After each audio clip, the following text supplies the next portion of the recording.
Les vieilles âmes, qu'est-ce que c'est? Qu'est-ce que ça veut dire? Vous en entendez souvent parler dans mes vidéos. J'ai fait une vidéo sur les jeunes âmes juste avant.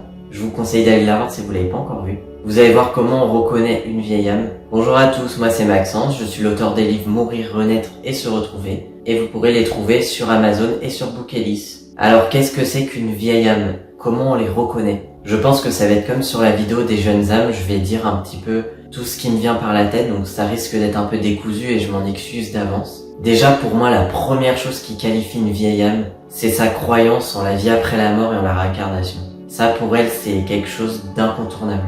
C'est des choses auxquelles elle s'intéresse beaucoup. Pour elle, c'est ça leur vérité intérieure. Pour elle, c'est impossible d'imaginer qu'il ne puisse rien avoir après la mort. Comme si elles avaient un souvenir inconscient. Parce qu'elles sont tellement revenues qu'elles en gardent ce souvenir inconscient. Et puis pour la réincarnation, elle trouve beaucoup plus logique qu'on vive plusieurs fois, plutôt qu'on ne vive qu'une fois. On vive qu'une seule vie sur des milliards d'années. Ce sont des personnes qui se posent beaucoup de questions, que ce soit sur la vie, sur la réincarnation, sur tout ce qui les entoure. Ce sont des personnes qui semblent être en décalage avec le monde. Et c'est normal parce que sur Terre, on en compte 1%. J'ai entendu dire du 10% aussi. On va dire entre 1 et 10%. En tout cas, moi, ce que je remarque, il y en a juste une par famille. Voire des fois pas du tout. Moi, personnellement, dans ma vie, j'ai l'impression que c'est très difficile de rencontrer des vieilles âmes. On n'en rencontre pas comme ça à tous les coins de rue. Généralement, on en rencontre sur Internet, sur des forums, enfin, là où on a plus de chances d'en trouver. Les vieilles âmes ont tellement d'expérience avec leurs nombreuses incarnations que dès qu'elles ont un obstacle dans leur vie, elles vont tout faire pour le franchir, elles vont pas rejeter la faute sur les autres, elles vont pas se décourager, elles vont persévérer, elles vont pas se laisser abattre. Elles savent qu'elles peuvent obtenir ce qu'elles veulent dans leur vie. Ce sont généralement les personnes qui pratiquent la loi de l'attraction. Et comme ces personnes remettent tout en question, elles auront moins tendance à se faire avoir. Elles auront moins tendance à croire tout ce qu'elles entendent à la télé. Les vieilles âmes vont beaucoup plus préférer des promenades dans la nature plutôt que d'aller à un concert. Ce sont des personnes qui aiment beaucoup rester chez elles, toutes seules. Elles ont beaucoup besoin d'être seules. Elles ont beaucoup besoin de s'introspecter, de réfléchir sur elles-mêmes, de s'améliorer elles-mêmes. Et malgré leur âge physique, là ça n'a rien à voir, mais vu qu'elles sont vieilles, même si physiquement elles peuvent avoir que 20 ans, elles ont besoin d'être seules pour se reposer. La foule, le bruit, tout ça, ça les fatigue énormément. Bien sûr, tout le monde est fatigué par le bruit, mais les vieilles âmes, elles saturent beaucoup plus vite. Ça peut leur arriver de refuser des invitations de la part de leurs amis. D'ailleurs, en termes d'amis, ce sont des personnes qui en ont beaucoup moins. Elles préfèrent beaucoup plus la qualité à la quantité. Et comme elles essayent d'être le plus fidèles possible et d'éviter les conflits, elles ont peut-être pas beaucoup d'amis, mais le peu qu'elles ont, elles vont les garder des années, voire toute une vie. Alors oui, du coup, en parlant de conflits, venons-en. Comme elles n'aiment pas les conflits, elles vont tout faire pour que ça se passe bien avec l'autre. Elles vont pouvoir trouver des compromis. Elles auront plus tendance à penser à l'autre plutôt qu'à elles. Elles savent écouter. Quand quelqu'un leur parle, elles vont pas juger. Elles vont écouter et elles vont éviter de dire moi, de tout ramener à elles. Forcément, ce sont des personnes qui sont introverties dans l'ensemble et ce seront des personnes plus matures que la moyenne, évidemment. Alors je dirais pas que cette maturité se voit dès l'enfance ou l'adolescence. Ça peut, mais c'est pas systématique. Mais en tout cas, ça se voit obligatoirement à l'âge adulte. Ce sont des personnes très prévoyantes. Elles ont souvent comme but dans la vie de créer autre chose, au lieu de rester dans la routine métro, boulot, dodo, famille, travail, manger, dormir, voir ses amis et regarder la télé et c'est tout. Elles vont avoir des objectifs de, par exemple, faire du bénévolat, vouloir apporter leur temps aux autres, l'écoute aux autres. En fait, leur plus grande satisfaction, c'est de rendre heureux les gens. Et puis de les aider, de leur apporter leur aide, leur expérience. Elles pensent souvent au monde. Ça leur fait mal de voir le monde couler chaque jour. Elles ont envie de faire quelque chose pour le monde. Après, encore une fois, ça c'est comme pour les jeunes âmes, il y a plusieurs niveaux de vieilles âmes. Si on reprend le schéma du système scolaire, on va dire, allez, c'est celles qui rentrent au collège, qui sont au collège et au lycée. Donc voilà, on a les deux opposés, ceux qui sont en 6e, ceux qui sont en terminale.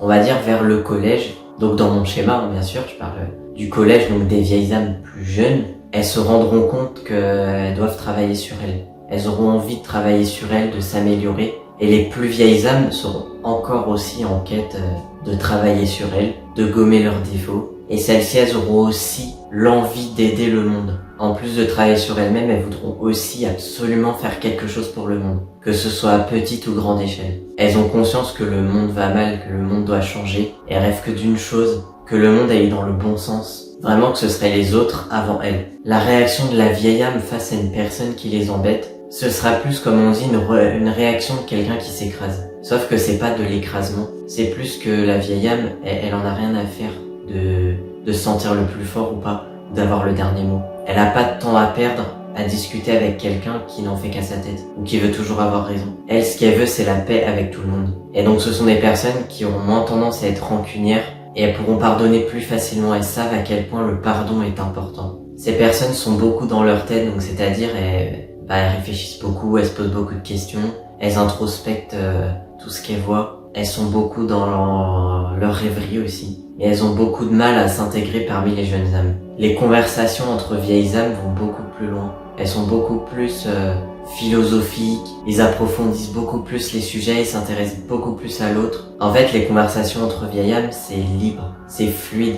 Elles savent qu'elles peuvent parler de tout avec l'autre. Elles sont donc beaucoup plus bavardes avec une autre vieille âme plutôt qu'avec un groupe de jeunes âmes, où elles auront tendance à s'effacer. Concernant les vêtements, c'est le contraire des jeunes âmes. Elles aiment plutôt les vêtements amples, les vêtements dans lesquels elles sont confortables, et puis pas grave si elles ont pas un très beau look. Elles ont leurs 5 sens qui sont plus sensibles, voire des fois plus un, ou des fois tous. Mais donc comme elles ont la peau plus sensible, c'est pour ça que des fois elles supportent pas certaines matières de vêtements. Et qu'elles aiment pas les vêtements qui sont trop près du corps, ou voire collés. Niveau alimentation, ce seront plus des personnes qui mangent moins de viande, mais plus de fruits et de légumes. La viande, elles peuvent aimer au goût, mais c'est la texture. Et le fait de se dire, je mange un animal mort, il y a un animal qui a été tué, et là je le mange. Donc ouais, elles peuvent manger de la viande, mais elles en mangent quand même beaucoup moins que la moyenne.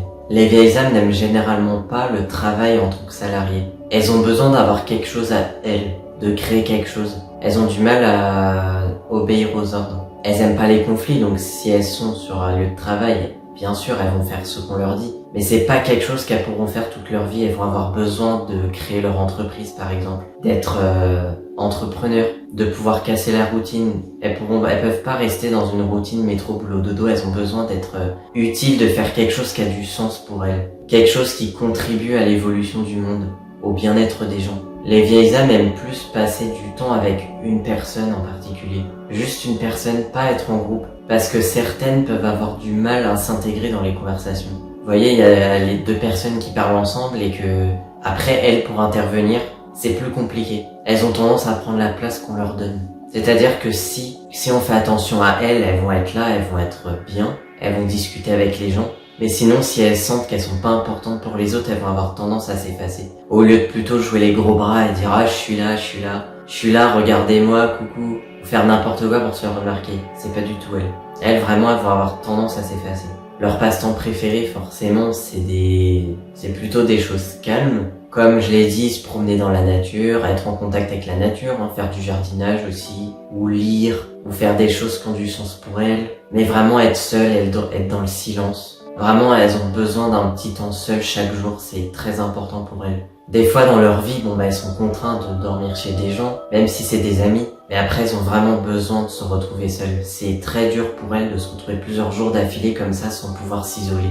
Les vieilles âmes savent que tout dépend d'elles. Elles savent qu'elles sont responsables de leur vie et de leur destin. Elles aiment pas trop le mot chance, j'ai de la chance, j'ai pas de chance. Les vieilles âmes ne croient pas au hasard. Et elles savent que dans la vie, tout se paye. Elles ont conscience de la loi des semailles et des récoltes. C'est pour ça qu'elles éprouvent pas le besoin de se venger envers quelqu'un puisqu'elles savent que la vie va s'occuper de ces personnes. Et puis elles ont autre chose à faire que d'accorder trop d'importance à une personne qui leur veut du mal ou qui leur a fait quelque chose qui leur a pas plu. Ce sont des personnes avec des idées bien arrêtées.